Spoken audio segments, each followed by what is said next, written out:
அனைவருக்கும் வணக்கம்.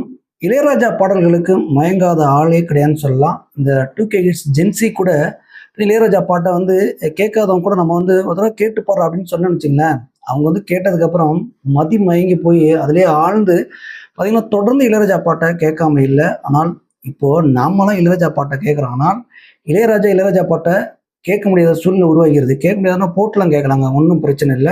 ஆனால் பயன்படுத்த முடியாத சூழ்நிலை உருவாகி இருக்கிறது. தொடர்ந்து சமூக வலைதளங்கள்ல கடந்த எனக்கு தெரிஞ்சு ஒரு 7, 10 வருடங்களுக்குள்ளாக அது வந்து இளையராஜா பாடல்கள் வந்து படத்துல ஏதாவது யூஸ் பண்ணிட்டாங்கன்னா, "இது என்ன கேட்காம இப்படி யூஸ் பண்ண? காப்பிரைட் நான் தானே வச்சிருக்கிறேன். என் பாட்டு நான் உருவாக்குனது. என்ன கேட்காம நீ வந்து படத்துல யூஸ் பண்ணக்கூடாது." அப்படின்லாம் அவரு கண்டனம் தெரிவிச்சிருந்தாரு. அதுக்கப்புறம் வந்து இன்னொரு விஷயம் என்ன சொன்னாருன்னா, அவங்கள்ட்ட போய் அதாவது இளையராஜாட்ட போய், "ஐயா உங்க பாட்ட நான் வந்து இந்த படத்துல பயன்படுத்திக்கிறேன்." அப்படின்னு கேட்டாருன்னு வச்சுக்கங்களேன், அவரு வந்து பயன்படுத்திக்க அப்படின்னு சொல்லிருவாரு. எத வந்து அவரு எப்பயுமே எதிர்பார்த்து கொண்டிருந்தார். ஆனால் சரிகம நிறுவனம் வந்து பார்த்தீங்கன்னா, 134 படங்களின் பாடல்களை வைத்துக்கொண்டு அவர்கள் வந்து பயன்படுத்திட்டு வந்தாங்க. இதற்கு எதிர்ப்பு குரலை தெரிவித்து வந்தார். அதற்கப்புறம் நோட்டீஸே சரிகம நிறுவனத்திற்கு அனுப்பிட்டாரு. இது 1 வருட காலமாக இந்த வழக்கு வந்து தொடர்ந்துகிட்டே இருக்கிறது. அப்போ சரிகம நிறுவனம் வந்து என்ன பண்ணுச்சுன்னா, ஐயா நாங்க வந்து பார்த்தீங்கன்னா 134 தயாரிப்பாளர்கிட்ட வந்து பார்த்தீங்கன்னா, இந்த காப்புரிமைய வாங்கிட்டோம். அவங்க வந்து எங்கள்ட்ட வித்துட்டாங்க. அந்த பாட்டுலாம் எங்களுக்கு தான் சொந்தமானது அப்படின்லாம் சொல்லி நோட்டீஸ் அனுப்புனாங்க இளையராஜாவுக்கு. ஆனால் அதற்கு அவர் சலிக்கவே இல்ல. என் படத்தினுடைய பாடல்களை நீங்கள் பயன்படுத்தக்கூடாது. அதாவது இந்த 134 படங்களினுடைய பாடல்களை நீங்க பயன்படுத்தக்கூடாது. அப்படி பயன்படுத்தினீர்கள் என்றால் காப்பிரைட் என்னிடம் இருக்கிறது. நான் வழக்க தொடருவேன்னு சொல்லிட்டாரு. ஆனால் சரிகம என்ன பண்ணிட்டாங்கன்னா, இளையராஜாட்ட பேசி சமாளிக்க முடியாது. நம்ம வந்து பார்த்தீங்கன்னா, சென்னை கோர்ட்டுக்கு போயிடலாம். அப்படியே உயர்நீதிமன்றத்துக்கு போயிடலாம்னாங்க. உயர்நீதிமன்றத்தில ஒண்ணும் பண்ண முடியல. அதற்கப்புறம் உச்சநீதிமன்றம் போனாங்க மேல்முறையீடு. அங்க போனதுக்கப்புறம் தான் இந்த வழக்கு வந்து தொடர்ந்து வந்துகிட்டே இருந்தது. கடந்த 2 நாட்களுக்கு முன்னாடி இதுக்கு தீர்ப்பும் வழங்கிட்டாங்க. அதாவது சரிகம நிறுவனம் வைத்த கோரிக்கை என்ன அப்படின்னு பார்த்தீங்கன்னா, ஒரே விஷயம் தாங்க. 134 படம். அதாவது 1976லேருந்து 2001 வரைக்கும். அதாவது அன்னைக்கிளியே ஆரம்பிச்சார்ல இளையராஜா முதல் படம்.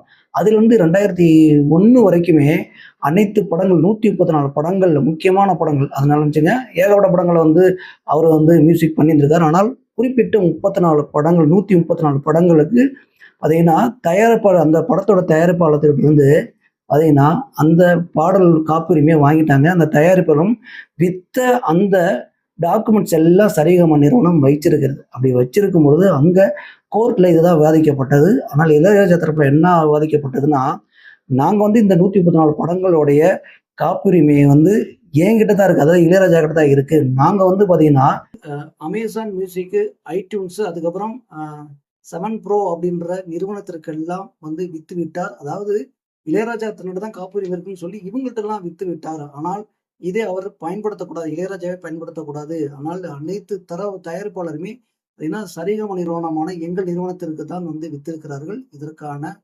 டாக்குமெண்ட்ஸ் அப்படின்னு சொல்லிட்டு கோர்ட்ல ஒப்படைச்சிட்டாங்க. கோர்ட்ல இந்த டாக்குமெண்ட்லாம் வெரிஃபிகேஷன் பண்ணி எல்லா விஷயங்களையும் பார்த்தீங்கன்னா, சரிகம நிறுவனத்திற்கு தான் சாதகமா இருக்கிறது. அதுதான் உண்மையும் கூட அப்படின்னு சொல்லி அங்க விவாதங்கள் முன்வைத்த விஷயங்களை நீதிபதி எடுத்து கூறினார். கடைசியில தீர்ப்பு என்ன சொல்லிட்டாரு அப்படின்னு பார்த்தீங்கன்னா, இனிமேல் இளையராஜா அவர்கள் வந்து இந்த 134 படங்களுடைய பாடல்களை பயன்படுத்தக்கூடாது அப்படின்னு சொல்லிட்டாருங்க. இது இடைக்கால தடை உத்தரவு அப்படின்னு சொல்லி இடைக்கால தடை உத்தரவு பிறப்பிச்சிருக்காங்க. இத திருப்பி இளையராஜா அவர்கள் மேல்முறையீடு போயி, அதுக்கப்புறம் வந்து பார்த்தீங்கன்னா, இத நிரூபிச்சு, "இல்ல இது என்னோட பாடல். தயாரிப்பாளர்கள் வித்தாலுமே என் உரிமையெல்லாம் விக்கக்கூடாது." அப்படின்லாம் அவர் விவாதிப்பாரா? இல்ல வந்து அடுத்து வந்து பார்த்தீங்கன்னா, மேல்முறையீடு போயிட்டு இருப்பாரா? இல்ல விட்டுருவாரா? அப்படின்றதெல்லாம் அடுத்து தான் பார்க்க வேண்டும். ஆனால் இதுல முக்கியமாக ஒரு விஷயத்த நாம இந்த நேரத்துல குறிக்க விரும்புகிறேன். என்னென்றால், ஒரு தயாரிப்பாளர் வந்து அந்த மியூசிக் டைரக்டருக்கு சம்பளம் கொடுத்து அது தனதாக்கிக்கிறார். இந்த கதையும், திரைக்கதையும் பார்த்தீங்கன்னா, டைரக்ஷன் பண்ணியிருக்கும் பொழுது, அந்த டைரக்ஷன் பண்ணியிருந்தா கூட சரி, அந்த இயக்குனரா இருந்தாலும் சரி, ஒளிப்பதிவா இருந்தாலும் சரி, இவங்க எல்லாத்துக்குமே சம்பளம் குடுத்துறாங்க. மியூசிக் டைரக்டருக்கும் சம்பளம் குடுத்துறாங்க. இதுல மியூசிக் அதாவது கதை, திரைக்கதை, இந்த ஒளிப்பதிவு இதெல்லாம் வந்து தனிப்பட்ட முறையில நீங்க வந்து தயாரிப்பாளர்கிட்ட எனக்கு சொந்தமானதுன்னு எழுதி வாங்கியிருந்தீங்கன்னு வச்சுக்கங்களேன், அப்பதான் உங்களுக்கு சொந்தமானது. அப்படி இல்லன்னா, தயாரிப்பாளருக்கு தான் சொந்தமானது. அப்படி இருக்கும் பொழுது, இது இளையராஜாவுக்கு 100% தெரியும். அப்போ தயாரிப்பாளர் வந்து எழுதி யாருக்கு சரிகம நிறுவனத்திற்கு கொடுத்திருக்கும் பொழுது, இப்ப இளையராஜா வந்து உரிமை கோருவது சால சிறந்ததல்ல. சட்டப்படி அதுவும் உண்மை அல்ல, தவறானது அப்படின்றத இந்த நேரத்தில் நான் சுட்டிக்காட்ட விரும்புகிறேன். ஏனென்றால் இளையராஜா அவர்கள் வந்து அவரோட உழைப்பு, அவரோட பாடல் அப்படின்னு இருக்கும் பொழுது இதெல்லாம் பொக்கிஷமான பாடலுங்க. அன்னக்கிளி இருந்து நீங்க எடுத்து பாருங்க 2021 வரைக்கும். அதுல வந்து இன்னொரு விஷயத்தையும் சமூக வலைதளங்கள்ல குறிப்பிடுறாங்க.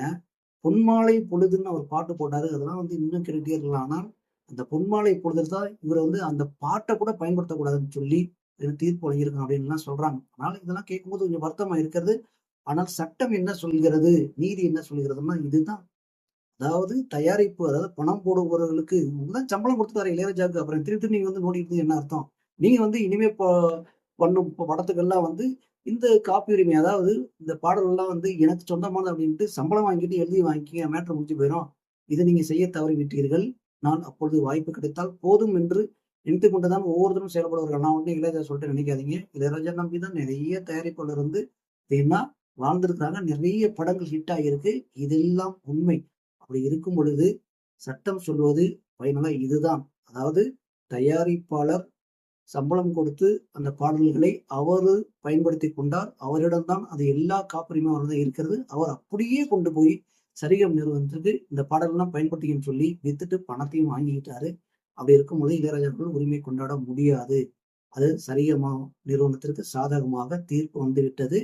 இளையராஜா அடுத்து நம்ம சொன்னது போல மேல்முறையீடு போறாரா இல்லையான்றதையும் பொறுத்திருந்து பார்க்கலாம். ஆனால் இளையராஜா பாடல் உலகம் அழியும் வரை ஒலித்துக் கொண்டுதான் இருக்கும். இது இளையராஜா மறைந்தாலுமே அவர் பாடல் ஒருபோதும் மறையாது. இது இளையராஜாவுக்கும் தெரியும். ஆனால் உரிமைகள் பறிக்கப்படுகிறது அப்படின்ற விஷயத்துல அவர் எப்பயுமே ஸ்ட்ராங்கா இருப்பாரு. ஆனால் இந்த விஷயம் கோர்ட், அதாவது உச்சநீதிமன்றம் சொன்னதுக்கு அப்புறமாவது அவர் இறங்கி வந்து சில விஷயங்களை சற்றவே அணுகுவார் அப்படின்றதையும் நம்ம பொறுத்திருந்தே பார்க்கலாம். நன்றி.